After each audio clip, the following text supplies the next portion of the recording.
are you? I'm good, how are you? I'm very well, thank you. Thank you so much for taking the time to do this interview with me today. Oh, thanks for having me. Oh, you're more than welcome. So, one of my goals, which I have spoken to you about with my Yeah. business Be Who You Want to Be, is to provide some of the best health and wellness tips from the top visionaries and leaders from around Mm, the world that can really further increase the confidence, self-worth, and self-belief in kids. yeah. And you have a really creative and wonderful approach to food and healthcare, and I would just love to share your insights with our community. Sure. So, with that being said, I have a few questions that I'd love to ask you. Okay, go for it. Cool. So, my first question to you to kind of get the ball rolling, can you share a little bit about who you are yourself and your background? Yeah, so I'm a naturopath, nutritionist, and herbalist, Okay. and I'm studying kinesiology at the moment. And before that, I was a makeup artist. Well, actually, before that, I did 1 year of media communications at university. Didn't like that. Moved into makeup artistry, and that was my passion for about 4 or 5 years.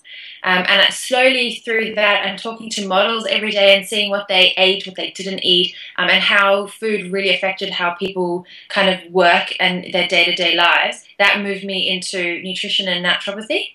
So I've been doing that for almost 3 years now, and I founded Elevate Vitality, which is my clinic in Bondi Beach. That was almost 3 years ago I founded that. And yeah, so for me, I now use parts of the makeup sometimes. In terms of, I write a lot about skincare, and I use a lot of the stuff that I learned in the first year of uni, all the writing and the PR, with my nutrition and naturopathy. So for me, I love being able to reach the people who I see in clinic every day, but also people who might live, all around the world, and I can reach them through my writing online and through my blog. Wow, that's very, very cool. Yeah. Well, Yeah. in saying that, now that you've kind of told us a little bit about what you do now, Yeah. what are the main areas of healthcare that you actually focus on and why?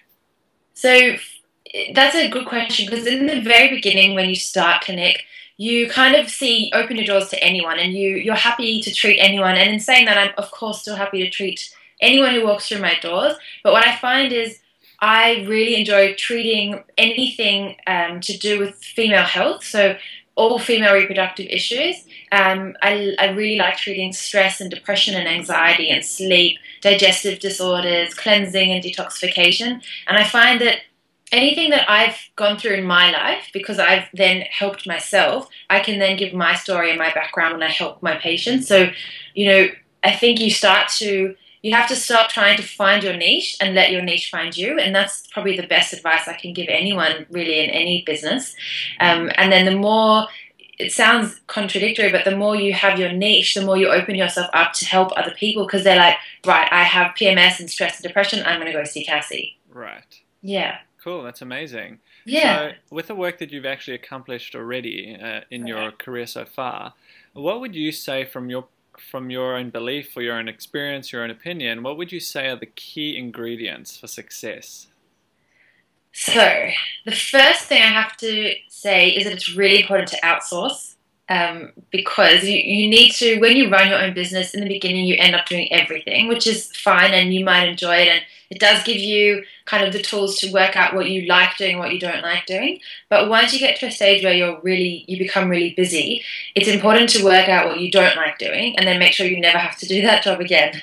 So that way you open yourself up to do the things that you love doing, and that's where you need to be putting your energy. So this year alone, in like the space of about 6 weeks, I hired a virtual receptionist, I had a virtual assistant, and that opened up my week, I think, by even a whole day. I think I gave myself an extra day each week, because I don't have to answer calls, I don't have to do admin. I've given all the jobs that I don't love doing to someone else, and it's been amazing. Incredible. That's one really big tip. And I think the other tip is to make sure that as much as you are giving to other people, you are replenishing your own well, because it's really easy to forget to do that. And then, especially in the wellness business, you burn yourself out because you give and give and give and give to everyone else. Mm-hmm. Yeah. Fantastic. So have you found a way to, apart from what you've just mentioned, have you found a way to really honor that process of giving to yourself? I have to remind myself almost every day. It's very easy even for me to forget. I have, actually, it's right here. I love Kiki K. I love being organized and I think my mom says I was born organized, and they have beautiful notebooks and journals. So this is a gratitude journal, and I only got it last week. Right. But basically, each page just has three sections. Like each day has three little dots for you to write things that you're grateful for. And I find that taking that time, even if it's a day where I'm really stressed, I'm like, today I'm just grateful for tea. Like it can be the smallest thing, but if you can kind of come back and get out of the problem or out of your stress and just kind of relax yourself and be like, actually, today is a really good day, even though this happened and this happened and this happened.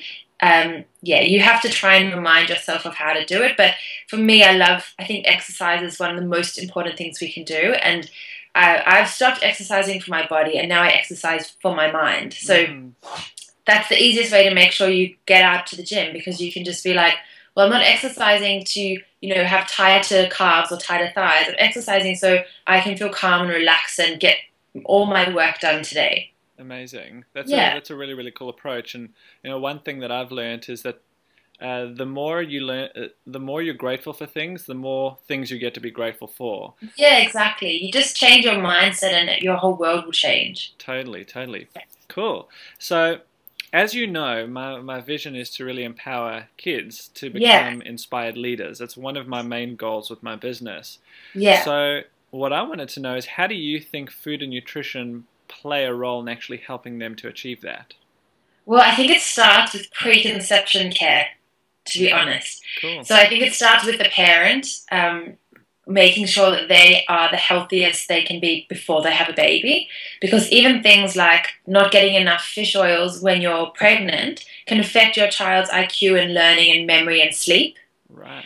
Which is, we don't really think about it, but to be honest, the health of your cells when you have a baby, that determines your child's health. Mm-hmm.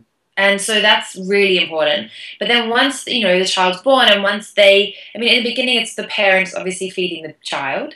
So things like having low chemical and low pesticide foods, really important.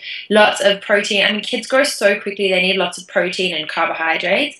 They don't need a lot of sugar. And I think one trick is to make food like enjoyable for the child as well as for the parent, because I know kids can get really picky and they're like, oh, this week I'm not eating red food. So if you can try and like squeeze vegetables or fruits into foods that they wouldn't necessarily think, you can make like zucchini is a food that you can kind of put into cakes even, and they would never even know. So you can make like healthy cake, and they've eaten carrot and zucchini and sweet potato. You can make chocolate cake with sweet potato as the base, and they get all these nutrients, and they just think they're eating chocolate. But there's all these healthy things in there. So I think it's really important because it determines, their thought processes and how they can concentrate and how they can learn at school, and that will help them to become better people and leaders and inspire other people. And it all comes down to their diet and their nutrition and their exercise and getting away from the computer and outdoors, basically. Awesome. Thank you for talking about the preconception stuff.